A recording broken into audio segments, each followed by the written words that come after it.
The Baltimore County School Board appoints a new superintendent. And I remember when Baltimore County Public Schools, we were at the top of the state. Her promise to turn things around. You have my word. And the top priorities the teachers union wants to see addressed. City crime takes a toll on the children of Baltimore. What I care about is getting to a place where there are fewer holes in a smaller number of people. Doctors fighting to save lives sound off on the violence plaguing the city. Then our team presses the mayor over Safe Street's concerns, including members who've been accused and convicted of committing crimes. Live from WBFF in Baltimore, this is Fox 45 News at 4. We are following breaking news just into our newsroom. An arrest tonight, nearly a month after a Cockeysville man was shoved to his death inside a Baltimore subway station. Police announced within the last hour they have 39-year-old Joseph White in custody. He's from Baltimore, but was arrested in a hotel in Queens, New York. Police accuse White of shoving 28-year-old Christopher Foster onto the subway tracks downtown. Foster was electrocuted. Right now, police say they are working to extradite White back to Baltimore to face murder charges. 27 years after starting her career with the Baltimore County Public School System, Dr. Miriam Yarborough has been tapped by the school board to be the new school leader after Superintendent Dr. Darrell Williams decided not to renew his contract. I was here as a first-year teacher, and I remember when Baltimore County Public Schools, we were at the top of the state. It is my intention to work together with you, the community, our staff, all stakeholders, and our students, first and foremost, to get back to the top of the state and the nation. You have my word.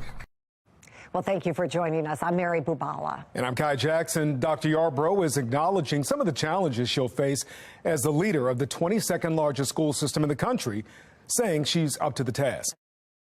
Woodlawn with what this change could mean for classrooms across the country. Amy? Yeah, well, after receiving 24 applications from across the country, the board ultimately chose an internal candidate. That next superintendent, she started her career here at Woodlawn High School back in the mid-90s. Consideration of the appointment of Superintendent of Schools. A late addition to the agenda for Tuesday's school board meeting. May I have a motion to appoint Dr. Miriam A. Yarborough as the Superintendent of Schools? Baltimore County's Board of Education tapping current Deputy Superintendent Dr. Miriam Yarborough to be the district's next leader. Amid the much anticipated announcement, this job won't be easy. There is much work ahead of us. A reminder of the magnitude of the job. The needs of Team BCPS, students, staff, and the system are growing, and there are undoubtedly challenges that we face. Yarborough, a former chemistry teacher, pointing to the need for improvement inside classrooms. We will improve and accelerate student learning.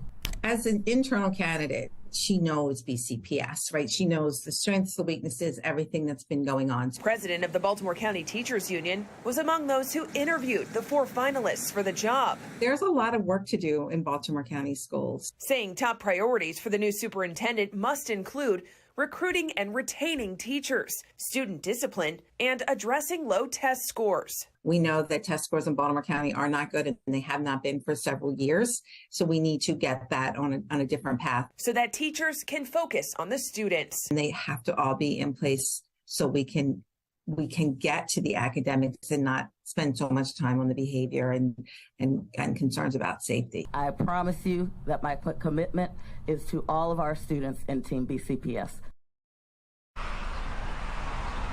And while the board already announced its pick, that deal is not done just yet. Yarborough's appointment still needs to be approved by the state superintendent of schools and her contract finalized before she can officially start July 1st. We're live in Woodlawn. Amy Simpson, Fox 45 News. Amy, thank you. As Project Baltimore reported this week, Dr. Yarborough has been named in a wrongful termination lawsuit. That lawsuit was filed by Sharia Anderson, the former chief human resources officer. Now, she claims the district engaged in unlawful acts when her employment was terminated this past year. She says the termination came after a series of disagreements with school system leaders. Before last night's announcement, we spoke with the former school board member who said the board should consider this lawsuit before finalizing the appointment. Well, what happens if you end up with a superintendent who was considered to be somehow at fault for a wrongful termination? If you have somebody that actually really did wrongfully terminate someone, how's that going to affect the morale of the staff? And are we going to lose a whole bunch of staff? Anderson is seeking a jury trial along with compensatory and punitive damages.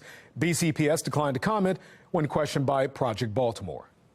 And there are questions tonight about what role the public actually played in this selection. During last night's board meeting and in a press release, BCPS thanked stakeholders for their input, saying this outcome would not have been possible without the active participation of the community. But Project Baltimore spoke with a Baltimore County parent who says the community had very little input in selecting the new superintendent. The public was invited to fill out surveys and attend meetings with the recruitment company assisting in the search, but parents were never able to meet the finalists or even know their names. I would love for the public to be more involved. You know, BCPS has been less than transparent with parents for a very long time. I've been involved for the last 3 years, and I've experienced that firsthand. So I don't know why we can't know the resumes of the people that are going to lead our very diverse and very challenged school system. Tonight at 10, Project Baltimore takes a closer look at the community's involvement in the superintendent search and compares it to how other school systems in the state have handled their searches. As juvenile crime spikes in Baltimore City, those on the front lines are intimately familiar with the pain and suffering of the crisis. And without those on the front lines doing their job each and every day, more lives may be lost. Fox 45's Maxine Stryker visited shock trauma today for a sit-down with the chief trauma surgeon, Dr. Thomas Scalia, and 2 pediatricians. She joins us in studio with what they had to say. Maxine? Well, Kai, they say they have definitely seen a spike in juveniles coming through their doors with gunshot wounds this year. And unfortunately, tell me, it doesn't seem much progress has been made in the past year. In fact, Dr. Scalia almost didn't make our interview today because he was in surgery after he says a young person came in stabbed. He has publicly condemned the violence before. So today we asked him why he thinks it's happening. I certainly don't know. I do know it's a terrible problem. I do know that we haven't done anything so far that has had any measurable effect on it. And I personally believe it has to do with this culture that is now part of Baltimore. It's accepted that people are going to get shot. And we had a young kid come in and die yesterday, 2 days ago, with a gunshot wound, and went down and talked to his parents. And as I have remarked before, they're very sad, they're very grief-stricken, but they're not surprised. Dr. Scalia telling me he knows exactly how many steps from the operating room to the waiting room. He has made that walk so many times to deliver bad news to families. We'll have our full interview with him and pediatricians Dr. Zinn and Carter coming up tonight at 10 o'clock. Thank you. Well, city leaders have blamed the prevalence of guns in part for the rise in violence we're seeing among young people. Baltimore is preparing to roll out a youth curfew this summer. Limited details, though, have been shared. The mayor says he is working to roll out a violence intervention program across some city schools in the coming school year as well. The mayor's office remains tight-lipped about who will replace Shante Jackson as the leader of the agency responsible for overseeing some of the crime prevention programs. And despite demanding answers for a year and a half, as Fox 45's Mackenzie Frost explains, there are still unanswered questions about how the city runs the Safe Streets program. The outgoing leader of the Mayor's Office of Neighborhood Safety and Engagement, or MONSE, has been difficult to get answers from. Director Jackson, can I ask you a couple of questions?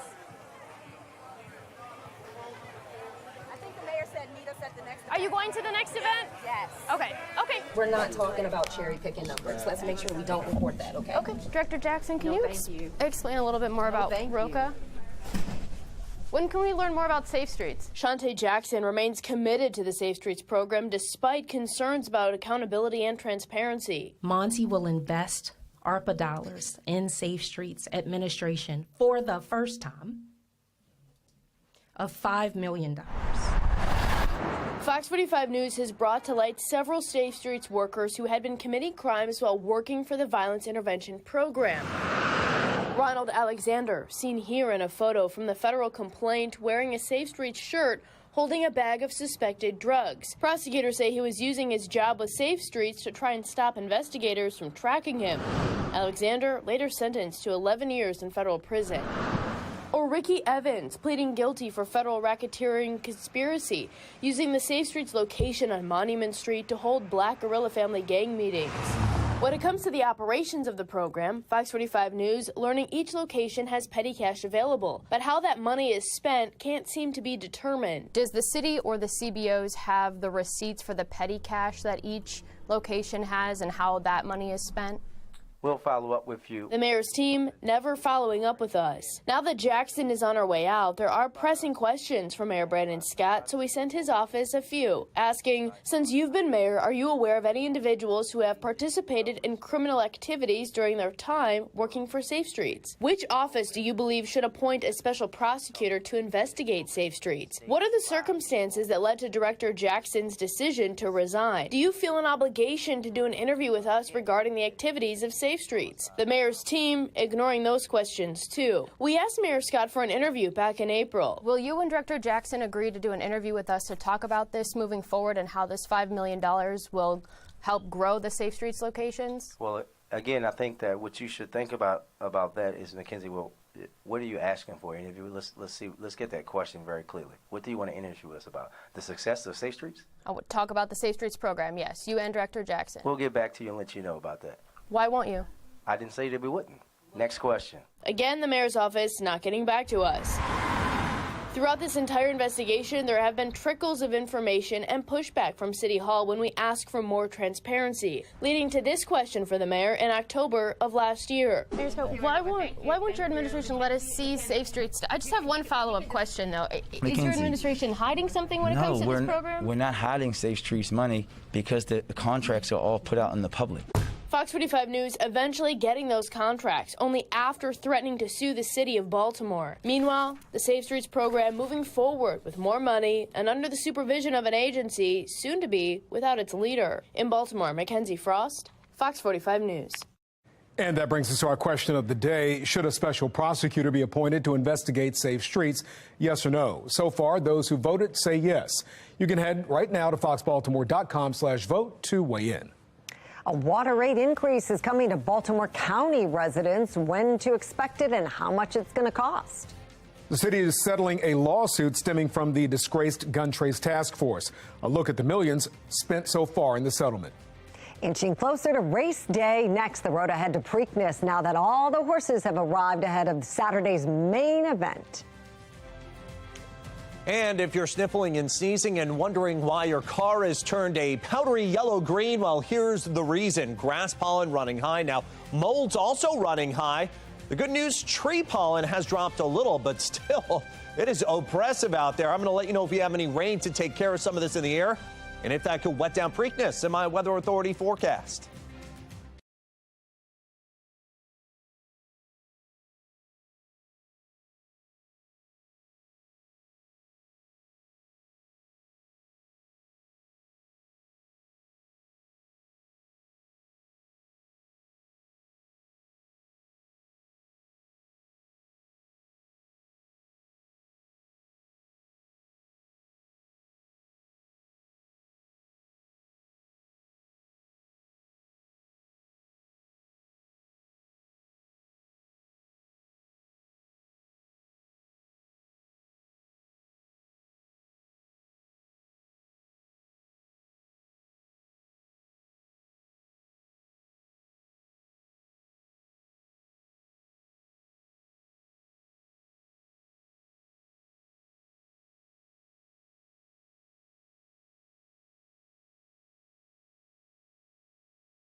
Well, all eyes are on Baltimore this weekend as we host the second leg of the Triple Crown. That's right, and the excitement continues to build ahead of the running of the 148th Preakness Stakes. Morgan Atza joins us in studio with more. Morgan. Hey guys, the entire Preakness field of 8 has arrived, and the colts are settling into their stables at Pimlico, as well as getting in track work early in the morning ahead of Preakness 148 this Saturday. The last to arrive didn't have a far trip. Laurel-based Coffee with Chris.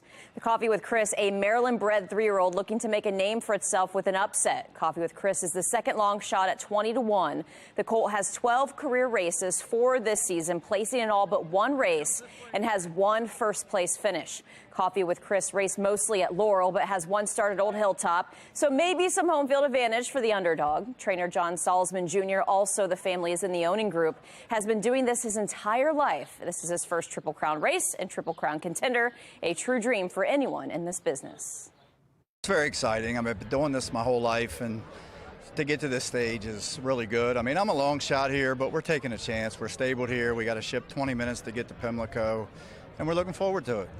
He runs hard every time, and I mean, the distance, he just keeps going. I mean, I never thought he'd go a mile, and he did. And then he went a mile and 16th, and he went, and then a mile and 1/8. There's not much speed in this race, and Pimlico's speed favoring, so I think we'll be up close, and hopefully he'll make a good effort. Here's the post position come around 6:50 Saturday night, and opening odds that will change with bets on the rail. National Treasure, a Bob Baffert horse at 4-1. The long shot, Chase the Chaos in the 2-hole. The favorite Mage coming out of 3 next to Coffee with Chris. Then Red Route 1 and Perform in the 7 spot. Very fitting. Blazing 7, 6-1. And on the outside, the second favorite, First Mission, 5-2. That race at Pimlico for Coffee with Chris was last season when the horse started racing as a 2-year-old, and it was a first-place finish. Morgan, thank you.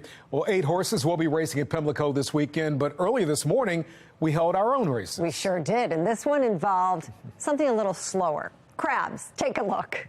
We've got Megan and Patrice already working on a couple of crabs. We're doing this because it's been 5 years since Lexington Market had their famous crab races there, and they have been, we've all taken part in these before. It's tradition. Joining us right now, Damie Hahn with Fadley's, and she is the one that brought the crabs and keeping up this tradition. So tell us about why this is so important for Lexington Market. Well, it's important for the market. It's been around since the 1870s, since the beginning of Preakness. A couple of merchants, you know, had for the beginning of the Preakness, had said that my crabs are faster than your crabs, and we've been racing crabs in a crab derby ever since. So what you have is, what Megan and Patrice have right now is they have the bobbers on the fish line. They're allowed to distract the crabs, push them along, and then you also have a water bottle. This is what the contestants are allowed to use. Water bottles to spray them, and also the crabs. So this is how you win it, and you get it across the finish line. First one there gets to win some prizes. It's not happening. But I think Megan wins because she picked it up. I'm not picking it up. I was a little worried for Patrice's toes. She could have gotten pinched there. Yeah, man. The Preakness Stakes takes place this Saturday, May 20th, and we're giving you the chance to go for free. Watch Fox 45 Morning News all week and wait for your cue to call. Each hour from 5 a.m. to 10 a.m., one lucky winner will get 4 all-day general admission passes, including the Preakness live concert lineup, headlined, of course, by Bruno Mars. If you celebrate the Preakness Stakes this year, make sure to send us a picture or video from Pimlico, or even during your at-home celebrations. You can go to foxbaltimore.com/chime-in to send your submissions. You can also scan the QR code on your screen. All right, are we going to handicap the weather, Jonathan? What does it look like? The odds of a beautiful day? Yeah, I think it's getting slightly better as we get closer to it. So the computer models, they were saying like a 40, 50, 60% chance showers. Now it's more like a 20 or 30% chance. So hopefully we'll be able to round it out dry, but we can't promise that yet. We still have a few spot showers in that Preakness forecast, but there's some really nice parts of the weekend. For now, though, frost advisory, yes. Frost advisory north and west of Baltimore. I'm sorry, folks. You know, a lot of us meteorologists say around here, wait until after Mother's Day to get the planning done. Well, now it's after Mother's Day. Hopefully here in Baltimore County, as well as northwestern Harford County, Carroll County, you waited a little longer to get those tender plants in the ground. Otherwise, you're going to have to cover them over. You're going to have to bring them inside. Could have some mid-30s here with some patchy frost late night tonight into tomorrow morning. Everybody else can have a crisp overnight before another cool day for tomorrow. But this time of year cool is like this, really nice. and then it warms up in time for Preakness weekend. 71 degrees, Toyota Cedar Harbor Skycam right now. Of course, we got an O's game going on again at 6:35 p.m. Going to be some really nice weather for that. Winds out of the north-northeast at 7, our humidity at 27%. It is super dry. Cool for this time of year. We'll take it. Dew point at 35 degrees, which is extremely comfortable. Low measures of moisture in the air. 60s, low 70s across the board, which is actually about 5 to 10 degrees cooler than it was same time yesterday. If you remember yesterday, we hit 82. Today, only thus far, 71.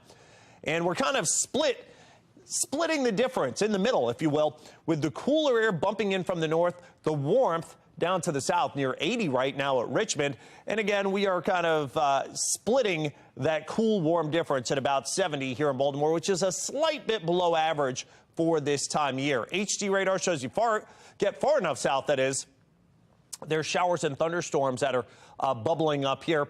And then there's also a round of rain and thunderstorms on the west coast that's trying to move its way gradually eastbound.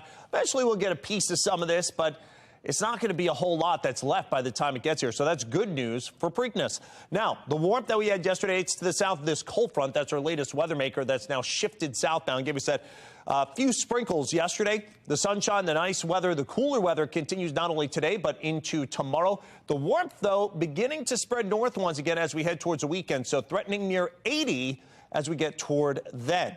So the future scan overnight, timing things out through 10 p.m. well down into the 50s, some 40s, even again some 30s by early tomorrow morning in the outlying areas. And then by tomorrow afternoon, it's a repeat with mostly sunny skies and highs close to 70. A look at your 7-day forecast. 73 Black-Eyed Susan Day. A few extra clouds. 79 on Saturday. There's a warmth, that spot shower chance for post time about 6:50, 7 o'clock for the big Preakness race. We'll be at 80 on Sunday, 82 Monday, 80 on Tuesday, and 77 for next Wednesday.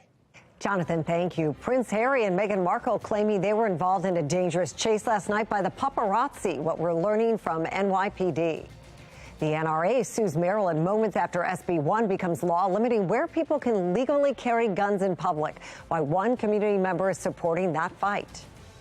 What employees want, and can small business owners keep up with current demands? We break down a recent survey and the challenges companies are facing, forcing some to put their plans on hold.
Fears of inflation and more interest rate hikes appear to be impacting a major driver of the U.S. economy, small businesses. According to a recent survey, the number of small businesses expecting to expand their workforce is slipping.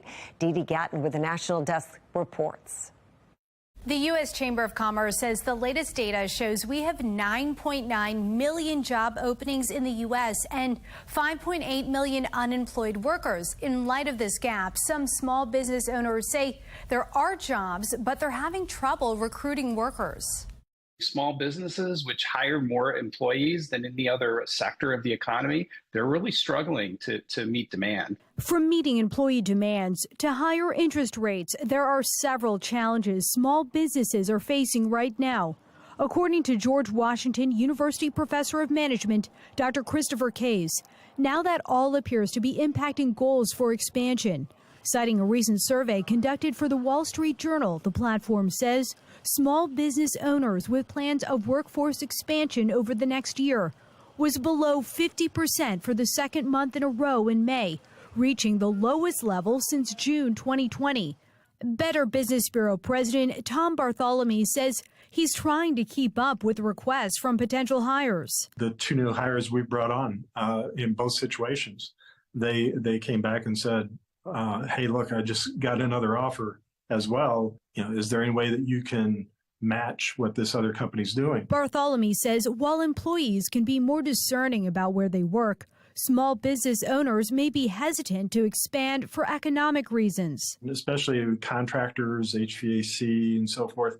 They're having difficulty hiring people, but they're telling us that, okay, we're going to try to make do because they're just afraid that if they do go out and hire a lot more people and then the economy turns into a recession, they're going to have to let all those people go. Case points out others are reluctant to let employees go out of fear they won't be able to fill the spots. With wages increasing, it becomes more expensive to hire qualified and highly skilled employees. So we're kind of struggling at the small business level to kind of keep up with the labor market as well. Case says the small businesses that'll thrive in this economy are the ones who offer flexible schedules like a 4-day week or work from home options, and those that match wages employees are demanding. Reporting for the National Desk, I'm Dee Dee Gatton.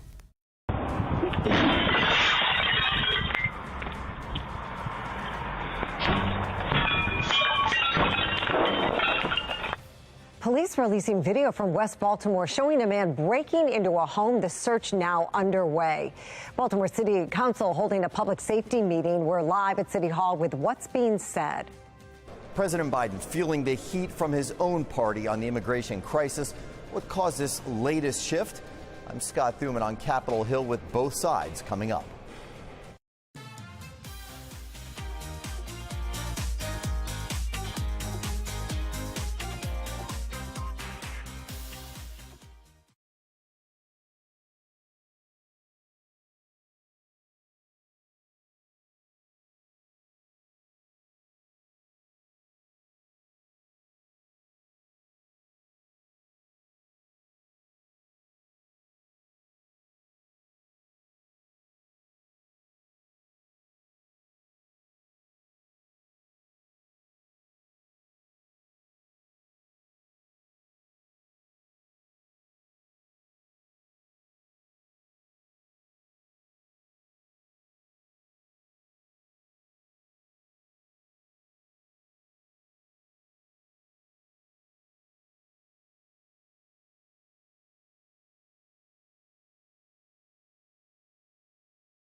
Baltimore police need your help to identify a burglary suspect. The video you are looking at is from 3 weeks ago in West Baltimore. A man can be seen on video using what looks like a walking cane to smash the entrance to a home as cars drive by. The house is on Dorinthian Road, right by Ashburton Elementary School. You are asked to call police. Take a good look if you recognize him. Well, a high number of 911 calls, driving long days for first responders in Baltimore City. At a public hearing inside City Hall today, Baltimore City Fire and EMS officials discussed the demanding workloads of understaffed department. The equipment never gets a break. The people never get a break. You never get a chance to write reports or that kind of stuff. Fox 45's Rebecca Pryor joins us now live from City Hall with details. Rebecca? Yeah, when you call 911, you expect a fast response. Well, right now, the fire department says that they are able to hold response time steady at an average of about 9 minutes per call. But in order to do that, they're saying that our first responders are having to work overtime to get to these emergencies in a timely manner. In fact, the department says their crews are out responding to calls for more than 60% of their workday. Ideally, they say that number would be closer to 25%. This gives emergency crews time to fill out paperwork and take breaks. Instead, they're constantly on the go and running themselves to the point of exhaustion. Baltimore City's assistant EMS chief, James Matt, says if the workloads improve, so will response times. If we could get down to about 50% or less, it would give our members a chance to slow down, get to the higher priority calls, better patient outcomes, better response times. Now, in order to do that, one of the goals is to lower the number of EMS vacancies. Last year, Baltimore City Fire Union president, he weighed in on the current staffing levels, saying many first responders, they're on the brink of a breaking point. The morale of this department is like that of a sinking ship. It can't get any worse. The members are completely fatigued. They're completely at their breaking point, and there's no end to this in sight. The department is currently about 50 EMS short, but they say filling those positions with new summer recruitment strategies is a top priority for them in the coming months. Reporting live from City Hall, Rebecca Pryor, Fox 45 News. Rebecca, thank you. Well, the NRA is suing Maryland over a new gun control law. That law restricts where gun owners can have their weapons in public, and the NRA says it's unconstitutional. Megan Gillen reports. Governor Wes Moore signing Senate Bill 1 into law, which limits where legal gun owners can carry their firearms. And while opponents argue it is unconstitutional, Governor Moore had this to say. Yeah, well, I know the Attorney General has come back and said to us that he believes this bill is constitutional, that he believes that any form of legal challenge is not going to be sustained. I also looked at the merits of everything that we're trying to do to get both illegal guns off of our streets and also to make sure that we are understanding that constricting and dealing with the issue of firearms and gun violence in our community is going to be a priority for this administration. So that's why I felt comfortable moving forward. Well, the NRA is taking legal action against the bill. The group saying it prevents legal gun owners from effectively defending themselves. Maryland Republicans also pushing back on the bill, saying it punishes legal gun owners. Now, lifelong Baltimore resident Pastor P.M. Smith is weighing in.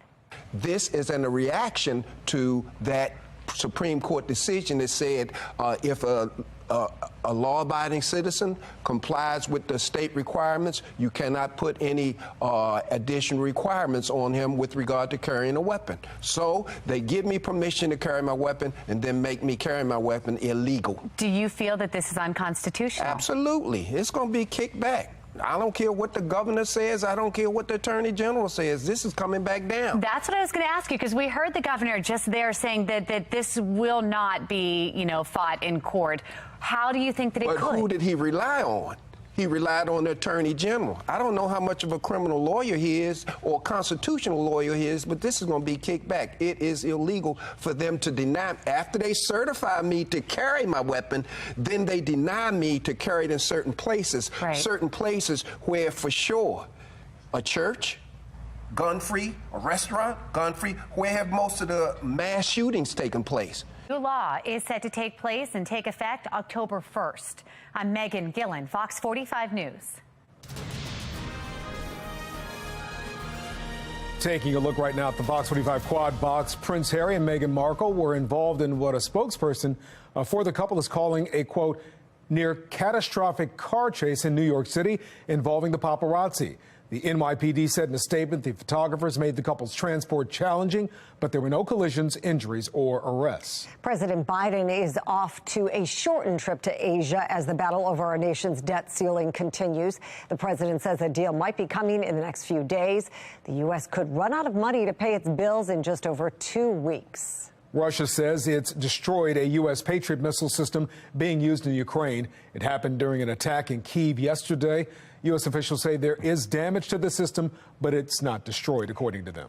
The fight over abortion rights continues today. A federal judge in New Orleans is hearing arguments over whether the widely used abortion drug, the pill, should be taken off the market. Just yesterday, North Carolina became the latest state to restrict abortion. Republican lawmakers overriding the Democratic governor's veto to pass a bill banning most abortions after 12 weeks.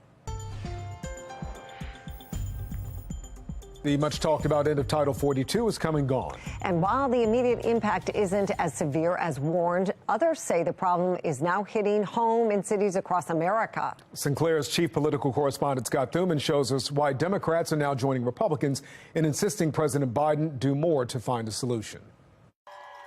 You're not gonna do this to us. You picked the wrong neighborhood and the wrong school. Students and parents in New York protesting their school gymnasium being used as a shelter for migrants, many of them sent to the city from Texas. We have a crisis that's been brought to our country, our state, our city, and now it's in our schools, and how soon until it's in our homes. These children deserve better.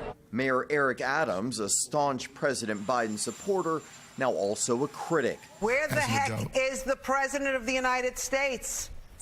That is a good question, and I think we all should be asking, why is this happening to a city that... I don't know quite how we got to the point where you have the mayor of the largest city in the country in a kind of public spat with his brother Democrat, who's the President of the United States. Hola. Mayor Adams was sending the overflow to other parts of the state, but that led to complaints, and a judge ended the practice. And from Denver to Washington, D.C., mayors are asking for more help, some now requesting a meeting with President Biden, who says the post-Title 42 surges didn't match many fears. They have gone down. My hope is they'll continue to go down, but we have a lot more work to do. And we need some more help from the Congress as well. I'm advocating don't send them to D.C. or San Francisco or even the vice president's front door. As fun as that is, you send them back to their country of origin. Florida's Governor DeSantis, meanwhile, announcing he'll send roughly 1,000 National Guard soldiers and police officers to Texas, along with drones, boats, and planes to help control the influx. Many Democrats admitting the system is broken, but say Republicans have to share some of that blame, that they've had multiple opportunities over the years to come to the table and pass comprehensive reforms. On Capitol Hill, I'm Scott Thuman. Making headlines, the city has settled a lawsuit stemming from the disgraced gun trace task force. This case was settled for $450,000. It involved a man who spent time in prison on drug charges. The 2009 case was handled by Officer Maurice Ward and members of GTTF. Officer Ward, as we've reported, has been convicted of robbing people he arrested. So far, the city has settled 40 lawsuits involving the task force, totaling more than $22 million. 5 lawsuits await GTTF. Baltimore County residents will pay more for water. The Baltimore City Board of Estimates approved the 4.9% increase in costs. It'll take effect July 1st. Fox 45 News questioned and has requested information from Baltimore County about the reason for the increase. According to the Board of Estimates agenda, the revenue from the rate hike will be used to fund Baltimore County's share of expenses in the Baltimore City water utility operation. Baltimore City's water system supplies water to both the city and parts of several surrounding counties. Governor Moore recently signed a bill that would create a task force to examine the 51-year-old water agreement.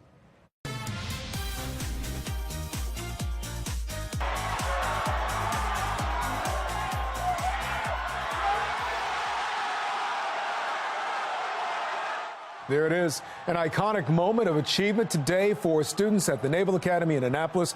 first-year students conquered the Herndon Monument climb by replacing a naval cap. Did they fall, Mary? Yes. Usually that's what happens. Known as the Dixie Cup. With a new one, the freshmen built a human pyramid to take on the soaped-up 21-foot-tall granite obelisk. It took them 2 hours, 31 minutes, 51 seconds to finish. I think last year the plebes got a record. The challenges were definitely the Crisco they had on there, the oil and the water that they kept on spraying on us. The mix was not good, definitely slippery. I know I fell a few times. Everybody fell multiple times, but eventually we worked that out and figured it out, so it was awesome. The fact that we got the opportunity to do it together was really fun. It was slippery. We didn't think it was going to be that hard. We underestimated the tower, but we eventually overcame the tower.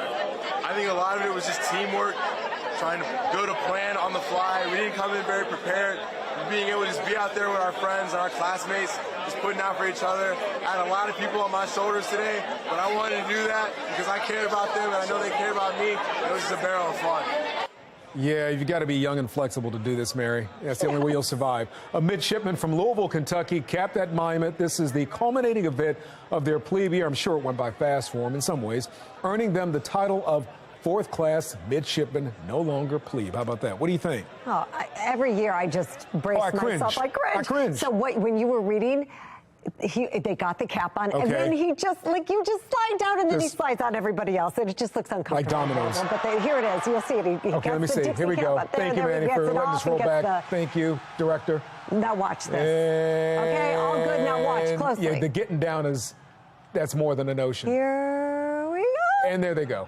And thunk. Boom. Yeah. Everybody's Again, okay. They're young and flexible, so they can survive this. They're resilient, They are. right? And the weather was perfect for this because you kind of want it hot, Jonathan. Oh, my gosh. And perfect for an Orioles game. Not quite, hopefully, as wild as that. There, 68 degrees, sunshine for our pleasant first pitch as we take on the Angels again. 61 at the fifth inning and ninth inning, 56 degrees. You might need some light jackets by the end of this one. I'm going to let you know when things are going to warm up, but maybe get wetter for Preakness in my Weather Authority forecast. Another running of the Preakness Stakes is days away. After the break, how you can get in on the fun, and we're talking about free tickets.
The running of the Preakness Stakes is just a few days away in Baltimore. Shannon Lilly is at Pimlico Racecourse with more on how you can be a part of all of it. From the horses to the people making Preakness what it is, we are gearing up for Maryland's biggest day in horse racing with some new additions you may not have seen before. Before the sun rises, preparations are underway for the 148th Preakness Stakes. Now, just days away, 8 horses will battle to be the first to cross the finish line on this very track. And this year, a new initiative is giving you a chance to take it all in for free. It's nice to be able to gather people together and give away tickets. Amanda Mack, owner of Crust by Mack Bakery, is just one of dozens of business owners taking part in Preak Weeks. We are a small batch, family-run bakery. Now through Friday, participating businesses like this one are handing out a pair of free tickets a day to those who pay them a visit. Meanwhile, inside these walls, you'll find Afro Preak back in full force this year. This time, though, for Preakness Day on Saturday. Just bringing the culture here to Preakness. It's so great to see, people that look like us here at Preakness. And if you journey past the track to the infield, set your sights on the new artwork in the art garden, created by local artists. And this piece really embodies the attitude, I think, of a blooming Baltimore, right? It's not always beautiful, but we're going to do it how we're going to do it. A blooming Baltimore is just what these artists, business owners, and nonprofits are all helping to build, leveraging the middle jewel of the Triple Crown to create a long-lasting impact in our own backyard. Shannon Lilly, Fox 45 News. Well, the 148th Preakness Stakes takes place this Saturday, May 20th, and we're giving you a chance to go for free. Watch Fox 45 Morning News and wait for your cue to call. Each hour from 5 to 10, one lucky winner will get 4 all-day general admission passes, including the Preakness Live concert, headlined by Bruno Mars. And what kind of weather will we have for Preakness? Yeah, wouldn't it be nice if the Preakness Stakes had this type of weather that we had today? Great. I mean, wow. But by then, we could increase chances of rain. So we're going to get into that in a second. But first, yes, after such a gorgeous day, this weather, it's almost like desert type weather. So you get this nice, mild afternoon type stuff. And then during the overnights, it really drops off. So we, in fact, have a frost advisory north and west of the Beltway tonight. That's going to run us into early tomorrow morning. So tender plants have to go inside or be covered over. I know we usually say around here, wait until Mother's Day or beyond to plant any of that tender vegetation outside. Well, this year you may have had to wait a little bit longer. So make sure that this stuff is covered over or protected or brought inside here. Carroll County, northern Baltimore County, as well as northwestern Harford County. 71 right now. Just, I mean, a gorgeous day. Sunshine, you're going to need those sunglasses on the trip home. Winds out of the north-northeast at 7 miles an hour. That humidity is super low at 27%. The dew point, or the measure of moisture in the air, is low as well at 35 degrees. So it gives it that real crisp feel with that nice little gusty breeze coming through. Temperatures at 69 in Annapolis and Stevensville, as well as Chestertown. As you're heading up 97 to Baltimore City, we're at 71. Along the Beltway, Cockeysville, we're at 67, 95, up and down to Columbia, Bel Air, temperatures mid to upper 60s, and west of the city, we're right around 70 degrees. These temperatures all about 4 to 8, even up to 10 degrees cooler than just 24 hours ago. Yesterday, we had a high of 82. Today, thus far, only 71. Now, we're kind of splitting the difference between real chillier to the north. Look at those 40s and 50s.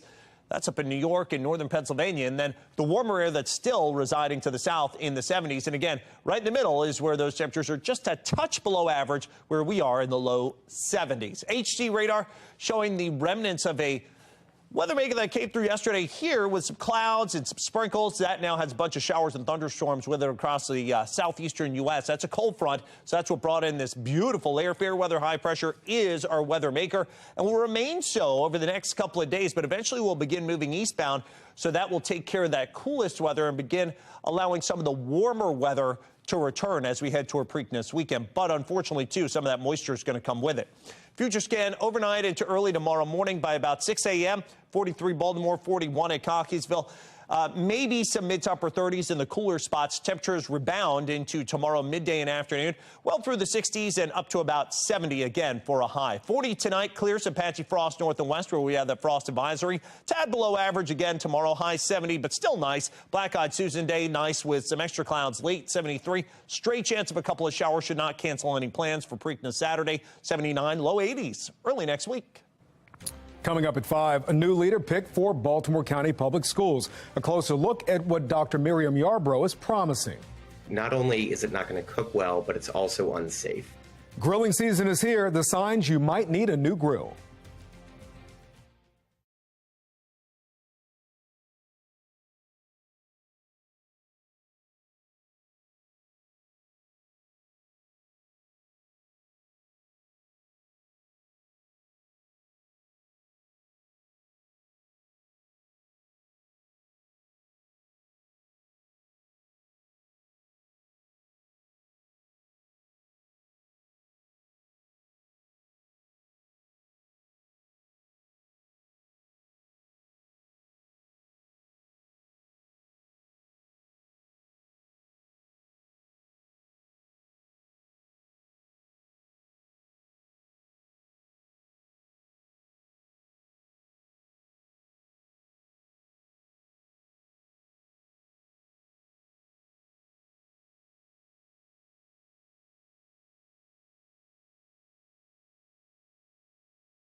We have a consumer alert for you right now. More than 130,000 Jeep Cherokees are being recalled over a fire risk. The issue is with the 2014 through 2016 Cherokees. Apparently, an electrical issue with the car's power liftgate could spark fire even if the car is off. Drivers are being told to park outside and away from garages and homes, as well as other cars, until a fix can be made. Well, whether you're a year-round griller or more of a seasonal barbecuer, now is a good time to take a look at your grill. Patrice Sanders reports on 5 signs it might be time to replace it. Jahil Ross says it might be time for her family to get a new grill. We've been having trouble with the igniter. It won't light. If your grill is still under warranty, fixing it is a no-brainer. If it's not, here's Consumer Reports advice. Get a cost for the parts that need replacing, add it up, and if it's more than about half the cost of a new grill, it might be worth considering splurging. Here are the 5 things Consumer Reports says to look out for. Number 1, a firebox that's cracked or rusted through. Not only is it not going to cook well, but it's also unsafe. Number 2, if a burner is pumping out uneven or yellow flames, that means there's a clog and your grill isn't getting as hot as it could. Clean the holes in the burner tubes with a toothpick. If the flames go back to blue, it's fixed. If not, you can try new burners. Number 3, grates that are flaking or cracked. Flaking grates need to be replaced because it can actually break off and get into your food. Number 4, cracked hoses and connectors. If you've got a leaking or cracked hose, replace it immediately. The last thing you want is a gas leak near an open flame. And finally, an iffy igniter. An igniter is a part you want to replace immediately when it starts to falter because gas can build up inside the grill. A few standouts for price and performance, this model from Even Embers and the Cuisinart 5 burners dual fuel available at Walmart. Consumer Report says when cleaning your grill, don't use a wire grill brush because the small sharp bristles can break off, stick to the grates and then to your food and accidentally be swallowed. Patrice Sanders, Fox 45 News. Coming up at 5 o'clock, a doctor says at this rate, shock trauma will treat more than 700 kids this year from violence. We take a look at the fight against youth violence from the perspective of those saving lives. And where are millions of dollars going? Who's running the program? And what led to Shante Jackson's departure? New questions we're asking city leaders about Safe Streets coming up.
Without shock trauma, even more young lives could be lost. We're talking to doctors on the front line of the youth crime crisis.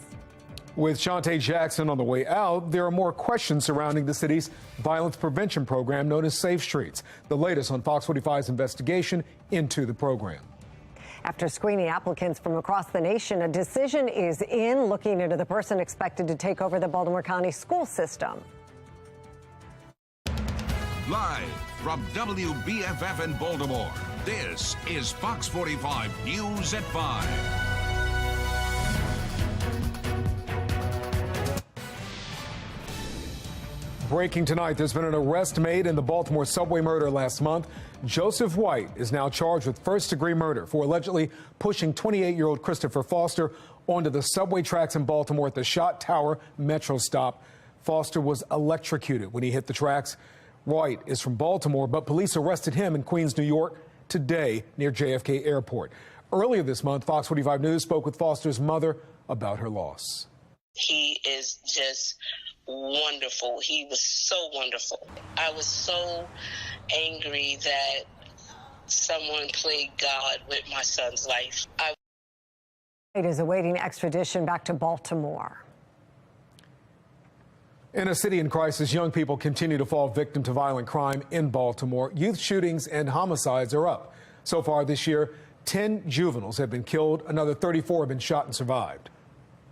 Thank you for joining us. I'm Kai Jackson. And I'm Mary Bubala. As juvenile crime spikes in Baltimore City, those on the front lines are so familiar with the pain and suffering the crisis is causing. Fox 45's Maxine Stryker visited shock trauma for a sit-down with the chief trauma surgeon, Dr. Thomas Scalia, and 2 pediatricians. She joins us in studio with more on what they had to say. Maxine? Well, they say they have definitely seen a spike in juveniles coming through their doors with gunshot wounds this year. And unfortunately, tell me, it doesn't seem any progress has been made in the past year. In fact, Dr. Scalia almost didn't make our interview today because he was in surgery after he told us a young person came in stabbed. Now, he's publicly condemned the violence in the past and says he won't be happy until we get to a place where there's fewer gunshot wounds in a smaller number of people. Without shock trauma, where would Baltimore be? How much higher would the homicide count be every year? A lot. Yeah. More than 100? Maybe. I mean, we'll see 700 or 800 gunshot wounds this year if the year continues along as it has. 100 is not out of the question. And how crazy is it to think about that? What if you guys weren't here, you know? It's I think about that more than every once in a while, including right now as I think about this young kid that we just finished taking care of. Now, we'll have our full interview with Dr. Scalia and pediatricians Dr. Zinn and Carter coming up tonight at 10. Mary? That is powerful, Maxine. Thank you. Well, Baltimore is preparing to roll out a youth curfew this summer to help combat the youth crime crisis, though limited details have been shared. Fox 45 News spoke to law enforcement experts about curfews in general, some saying they're skeptical it will help solve the problem. I like gun-free zones. Who reads the gun-free zone signs and says, I'll put my legal gun away? Legal gun owners. So people who are likely to commit crimes are not likely to pay attention to curfews. But I don't expect it to have much of an impact at all. In fact, it could have a negative impact. It's not the solution. It's a tool in the toolbox. Well, the mayor says he is working to roll out a violence intervention program across some city schools in the coming school year. He says he is also investing millions of city dollars into redeveloping recreational centers, playgrounds, and other facilities that he believes will help steer young people away from crime and violence. Tonight, the mayor's office remains tight-lipped about who will replace Shante Jackson as the leader of the agency responsible for overseeing some of the crime prevention programs. Despite demanding answers for a year and a half, Fox 45's Mackenzie Frost explains there are still unanswered questions about how the city runs the Safe Streets program. The outgoing leader of the Mayor's Office of Neighborhood Safety and Engagement, or MONSE, has been difficult to get answers from. Director Jackson, can I ask you a couple of questions? Meet us at the next event. Are you going to the next event? Yes. Okay. Okay. We're not talking about cherry picking numbers. Let's make sure we don't report that, okay? Okay. Director Jackson, can you explain a little bit more about ROCA? When can we learn more about Safe Streets? Shante Jackson remains committed to the Safe Streets program despite concerns about accountability and transparency. MONSE will invest ARPA dollars in Safe Streets administration for the first time of $5 million.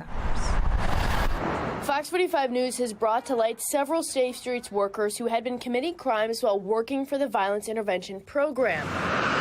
Ronald Alexander, seen here in a photo from the federal complaint wearing a Safe Streets shirt holding a bag of suspected drugs. Prosecutors say he was using his job with Safe Streets to try and stop investigators from tracking him.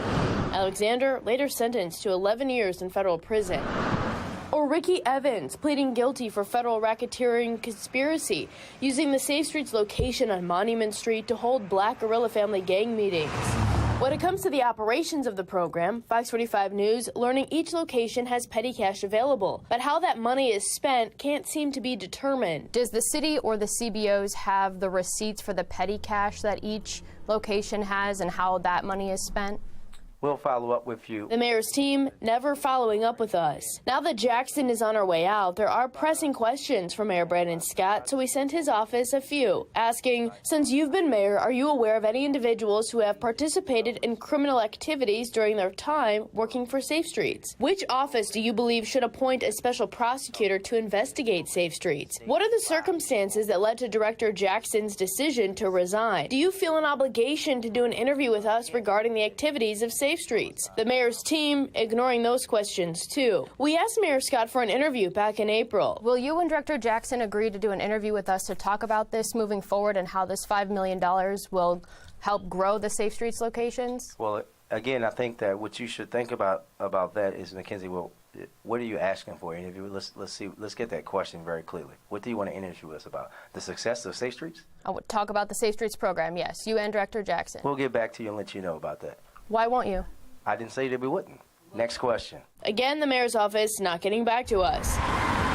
Throughout this entire investigation, there have been trickles of information and pushback from City Hall when we ask for more transparency, leading to this question for the mayor in October of last year. Mayor Scott, why won't your administration let us see Safe Streets? I just have one follow-up question, though. Is your administration hiding something when it comes to this program? We're not hiding Safe Streets money because the contracts are all put out in the public.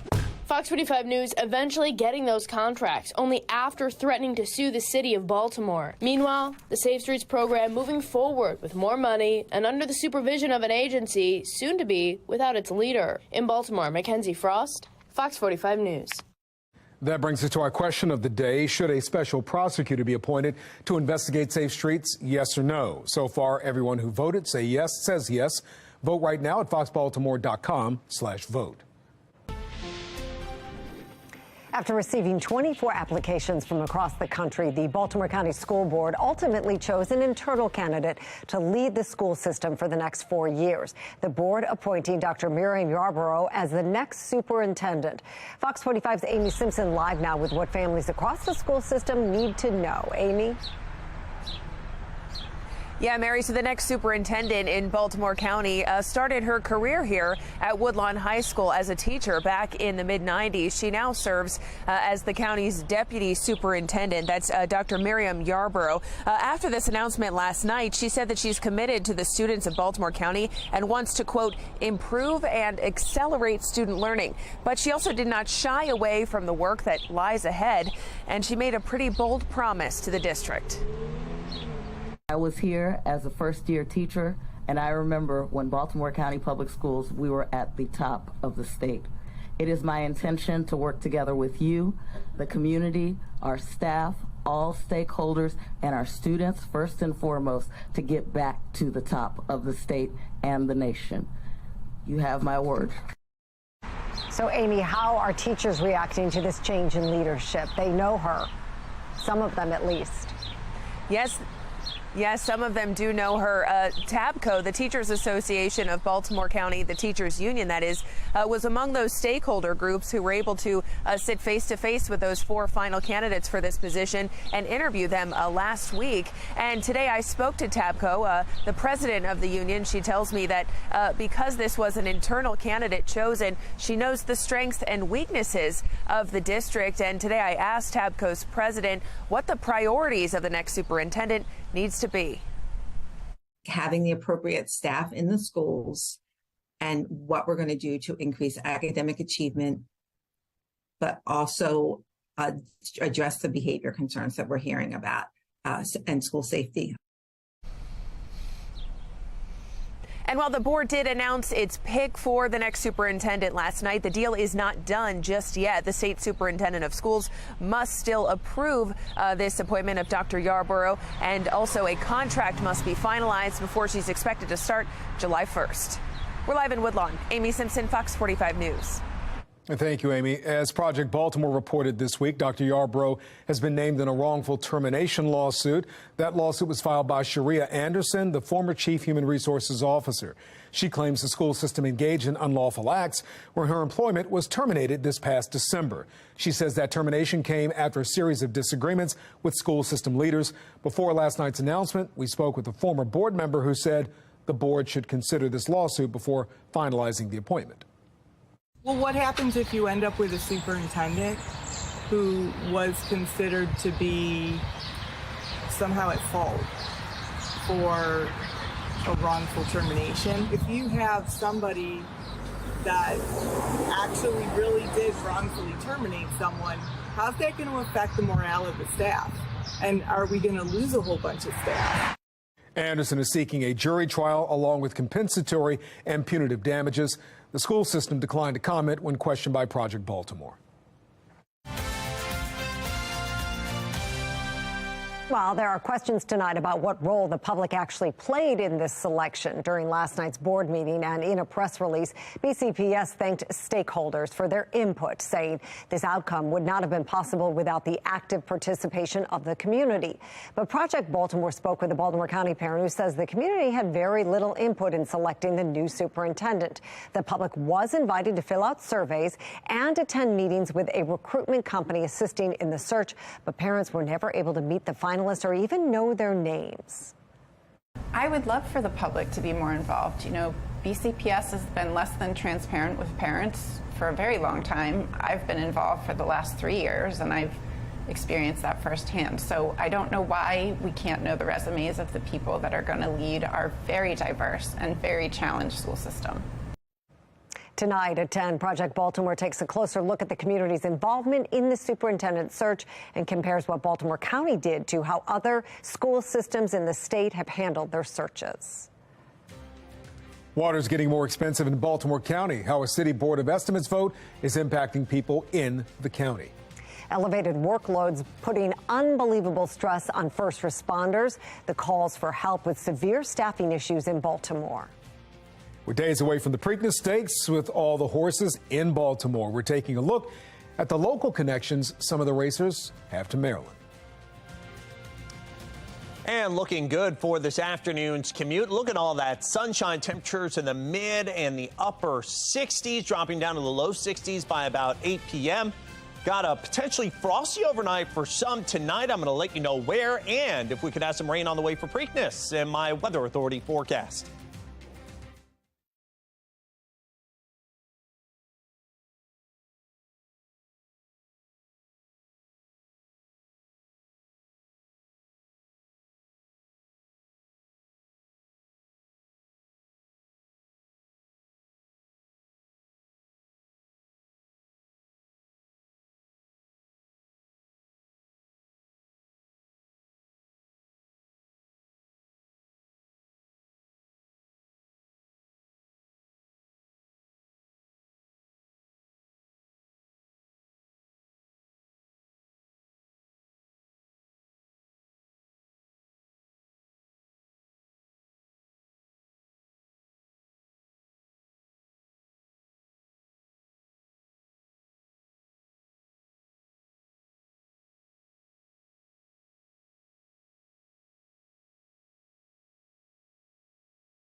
All eyes are on Baltimore this weekend as we host the second leg of horse racing's Triple Crown. And the excitement continues to build ahead of the running of the 148th Preakness Stakes. Morgan Atza joins us in studio with more. Morgan. Hey guys, the entire Preakness field of 8 is now here. The colts are settling into their stables at Pimlico, as well as getting an early track work ahead of Preakness 148 this Saturday. The last to arrive didn't have to travel far. Laurel-based Coffee with Chris.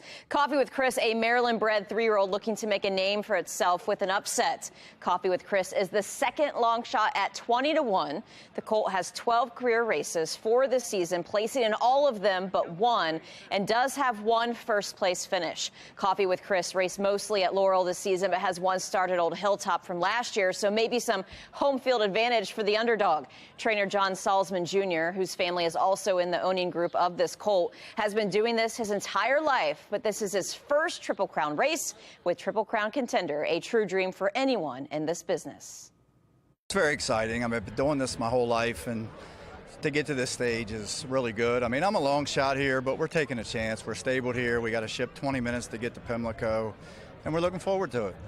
He runs hard every time, and I mean, the distance, he just keeps going. I mean, I never thought he'd go a mile, and he did. And then he went a mile and 16th, and he win. And then a mile and 1/8. There's not much speed in this race, and Pimlico's speed favoring, so I think we'll be up close, and hopefully he'll make a good effort. That race at Pimlico for Coffee with Chris was last season when the horse started racing as a 2-year-old, and it was, guys, a first-place finish. All right, well, the Preakness Stakes takes place Saturday. Of course, we are giving you the chance to go for free. Watch Fox 45 Morning News all week and wait for your cue to call.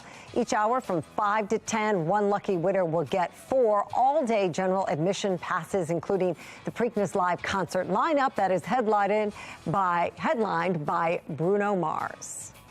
If you celebrate the Preakness Stakes this year, please send us your pictures or videos from Pimlico or even during your at-home celebrations. Go to foxbaltimore.com/chime-in to send your submissions. You can scan the QR code on your screen. Well, a live look outside right now. Beautiful weather continuing this week. These are the conditions in Towson and the Inner Harbor tonight. Meteorologist Jonathan Myers is here with a look at the weather heading into race day. There we go. Race day coming on.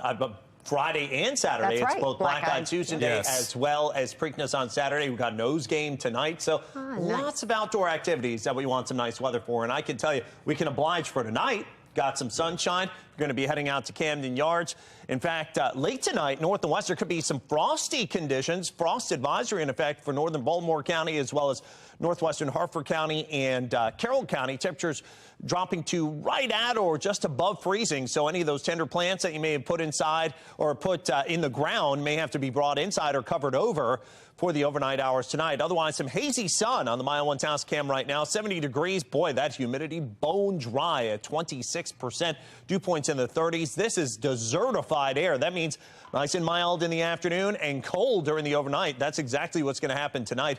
Temperature now at 68 up in Harford County at Bel Air. 70 degrees just a few steps away from Camden Yards. We've got 69 now at Columbia, 69 at Gaithersburg. Hope you enjoyed today. And in fact, if you didn't get to get outside and enjoy today, I think tomorrow another one on the way. Very similar to our forecast that we had today. Temperatures running about 5 to 10 degrees below where they were just 24 hours ago, or about 8 degrees lower than the near 80 we had yesterday afternoon. We're at 70 here in Baltimore right now. We had a high of 82 yesterday. Thus far today here in Baltimore, it's been 71 for a high temperature. And what's been feeding in is this cool air to the north. Look at you, Scranton, all the way back up to Boston. Temperatures only in the 50s this afternoon, and those winds out of the north have been doing their work.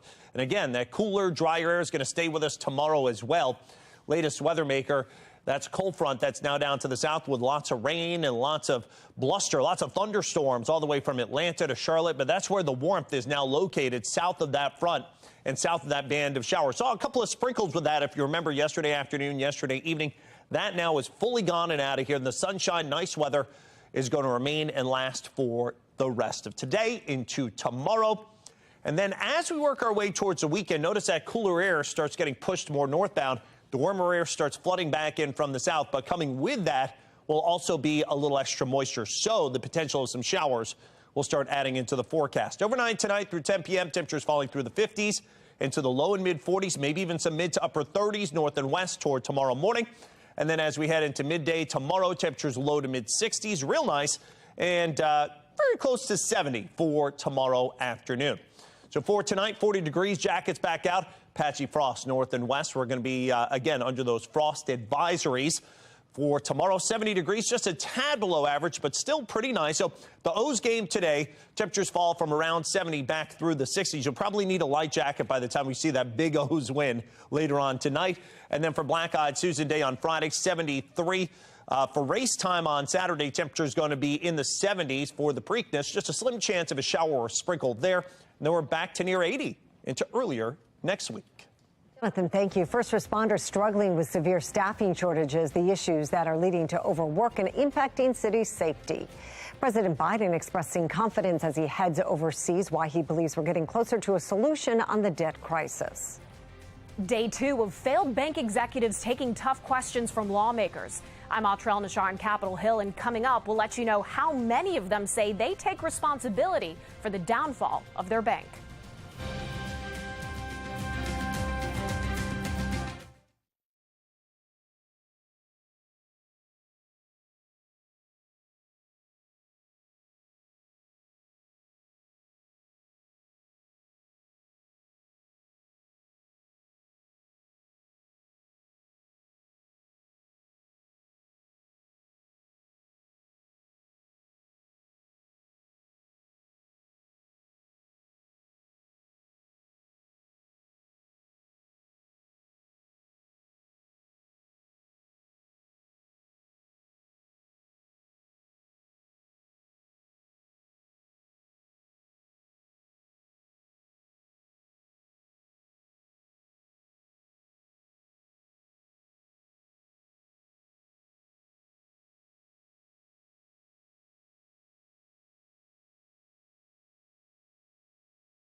Making headlines for a second day in a row as lawmakers on Capitol Hill grill former executives of collapsed regional banks. National correspondent Atrell Nashar reports on what's being uncovered.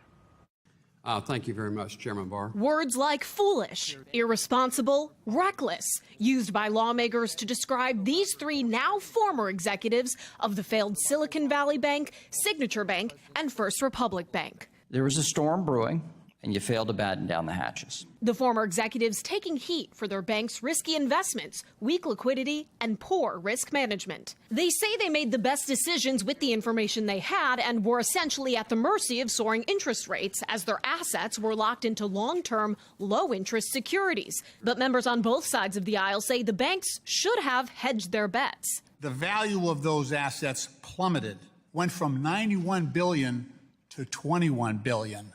And everybody headed for the door. Unless you were living on the International Space Station, you could see that interest rates were rising. But they're reluctant to say what they would have done differently. I think I did a responsible role throughout and fulfilled my duties. SVB's former CEO Gregory Becker, the only one of the three to accept responsibility. Congratulations, Mr. Becker. You're the only one to man up.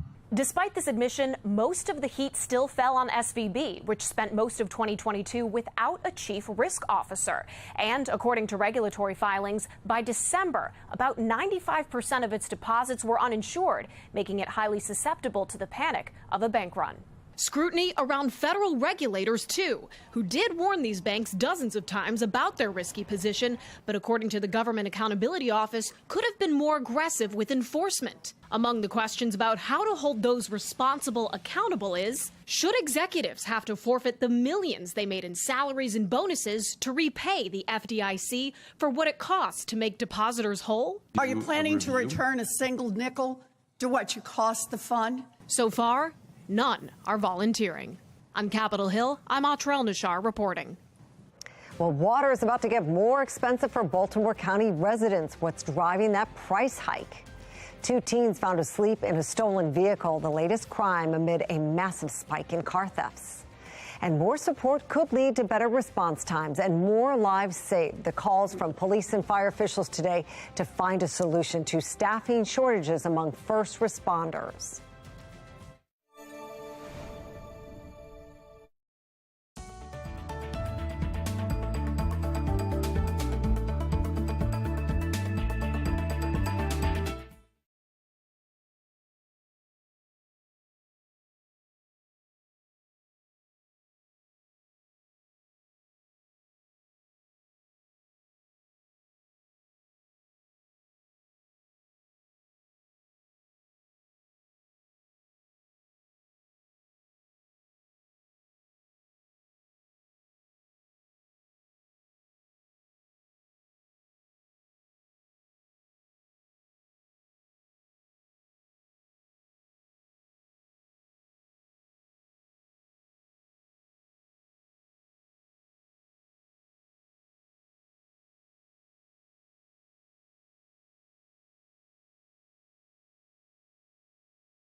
Equipment never gets a break.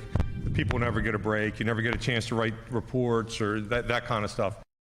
A high number of 911 calls driving long days for first responders in Baltimore City. At a public hearing inside City Hall today, Baltimore City Fire and EMS officials discussed the demanding workloads that the understaffed department are experiencing. FOX45's Rebecca Pryor has details from City Hall.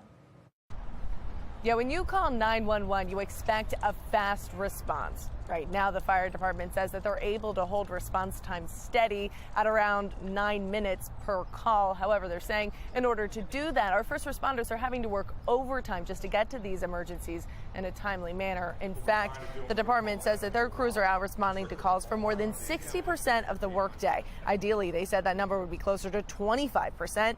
This gives emergency crews time to fill out paperwork and take breaks. Instead, they're constantly on the go and running themselves to the point of exhaustion. Baltimore City's Assistant EMS Chief James Matt says if workloads improve, so will response times. If we could get down to about 50% or less, it would give our members a chance to slow down, get to the higher priority calls, better patient outcomes, better response times. Now, in order to do that, one of the goals is to lower the number of EMS vacancies. Last year, the Baltimore City Fire Union president weighed in on the current staffing levels, saying many first responders are on the brink of a breaking point. The morale of this department is like that of a sinking ship.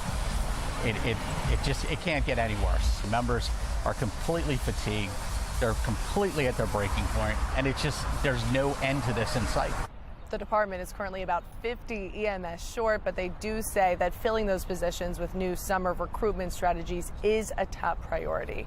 Reporting in front of City Hall, Rebecca Pryor, Fox 45 News. Well, Baltimore police need your help to identify a burglary suspect. The video you're looking at is from 3 weeks ago in West Baltimore. Police say a man can be seen in the video using what looks like a walking cane, smashing an entrance to a house. That house is on Dorinthian Road, right near Ashburton Elementary School. You're asked to call city police if you recognize him. As the city struggles to get a handle on youth violence, the state is limiting where legal gun owners can bring their weapons. Governor Wes Moore signing SB 1 just yesterday. We don't want that individuals, while having a right, that right doesn't mean that you can bring firearms into schools or into nursing homes or into other places where that we don't have a need for people to have firearms. Well, the law prohibits wear and carry firearms owners from bringing weapons to places like healthcare facilities, stadiums, racetracks, museums, and places with licenses to sell alcohol or cannabis and government buildings. The Gun Safety Act of 2023 is already facing legal challenges. The first lawsuit came from the NRA minutes after the governor signed the bill. It echoes claims from Maryland Republicans that the policy is unconstitutional. Conservatives are vowing to fight the new law in court, but the governor says both he and the Attorney General of the state, Anthony Brown, believe it is constitutional. Yeah, well, I know the Attorney General has come back and said to us that he believes this bill is constitutional, that he believes that that any form of legal challenge is not going to be sustained. While the governor is confident, some community leaders believe the focus should be on cracking down on illegal guns rather than restricting legal gun owners. After they certify me to carry my weapon, then they deny me to carry it in certain places, certain places where for sure a church, gun-free, a restaurant, gun-free, where have most of the mass shootings taken place? Well, it is worth noting a similar bill and law was just blocked in New Jersey. New Jersey residents with proper permits can continue to have their handguns at beaches, public parks, restaurants, and other public places while the lawsuits are heard. Two Prince George's County teens have been arrested for attempting to kill another juvenile. The arrests are in relationship to an attack on a school bus earlier this month that Fox 45 reported to you. Security video shows 3 suspects in masks run onto a bus, point a gun at a 14-year-old's head, and pull the trigger. Apparently, the gun misfired, and the 3 suspects beat the victim before running away. Police are still looking for a 3rd suspect.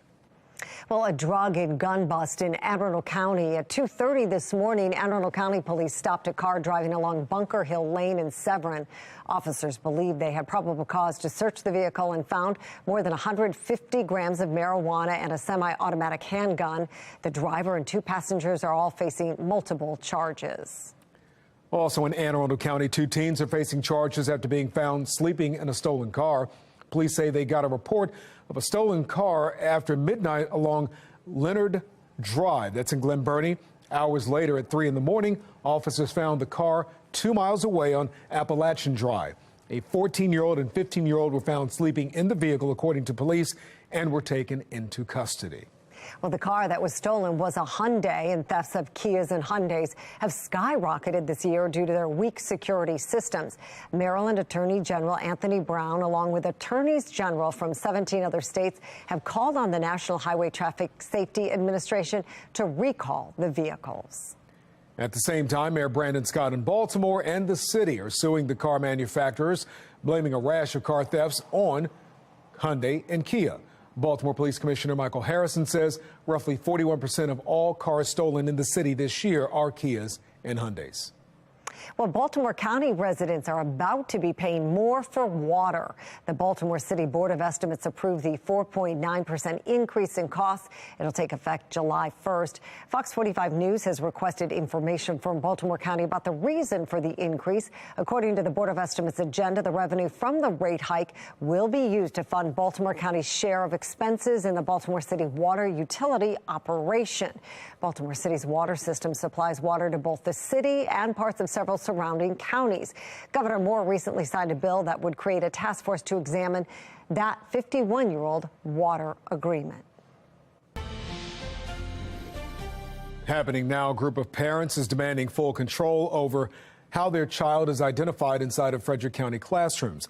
The group, called Transparency in Education, is holding a rally at the Board of Education. That's where Fox 45's Vincent Hill is live with more. Vincent. Yeah, Kai, let me go ahead and step out of the way so you can see the long line of parents waiting to get into the school board. Now, they're protesting Frederick County Public Schools Policy 443, which allows school officials to socially change a child's preferred pronouns without parental consent. Now, parents argue that the policy violates their right to know if their child has gender dysphoria, which is a mental condition, they say, not a sexual identity. And it's not just identity that has parents upset, it's what the policy can take place. Now, under the current policy, changing areas, overnight stays, and sports participation are all based on how the student identifies. Parents say all students should be changed based on, that policy rather should be changed based on the student's biological sex. Here's what one parent had to say. It's basically, a situation of the school system telling the kids, you don't have to tell your parents. It's setting a precedent for children not telling their parents things and keeping things from their parents, and that's really, really concerning. And Vincent, how concerned is the group about how those watching this rally might perceive it? Yeah, Kai, they say they're considered transphobic, but they say that is not the case. Their only argument is that parents would have full control to get their kids the help that they need to deal with any mental health issues. For now, we're live in Frederick County. Vincent Hill, Fox 45 News. Well, on Capitol Hill, President Biden says his Oval Office meeting with congressional leaders concerning the debt limit was productive, adding that everybody understands the consequences of a default. We're going to come together, because there's no alternative to do the right thing for the country. We have to move on. And to be clear, this negotiation is about the outlines of what the budget will look like, not about whether or not we're going to, in fact, pay our debts. The leaders have all agreed we will not default. Well, the president is departing today for the G7 meeting in Japan. He says he will be in constant contact with his negotiating team while there, and he plans to return to the U.S. by Sunday to see a deal to the finish line.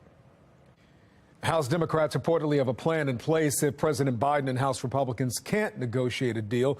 According to the Wall Street Journal, Democrats are starting to collect signatures today for a discharge petition to raise the debt ceiling.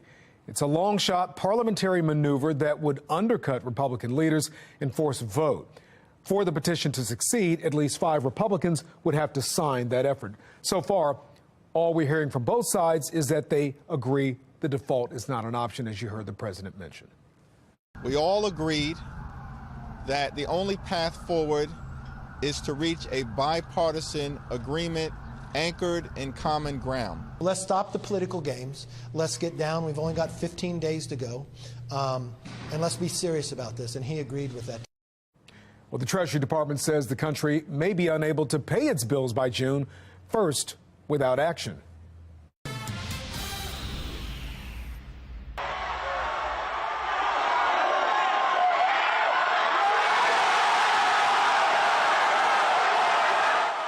An iconic moment of achievement today for students at the U.S. Naval Academy in Annapolis. First-year students conquered the Herndon Monument climb by replacing the naval cap known as a Dixie Cup with a midshipman's hat. Each year, freshmen are challenged to retrieve the hat from the top of the greased-up 21-foot granite obelisk. Students have to make human pyramids and help each other. It's team building to reach the top. The only rule, no tools are allowed.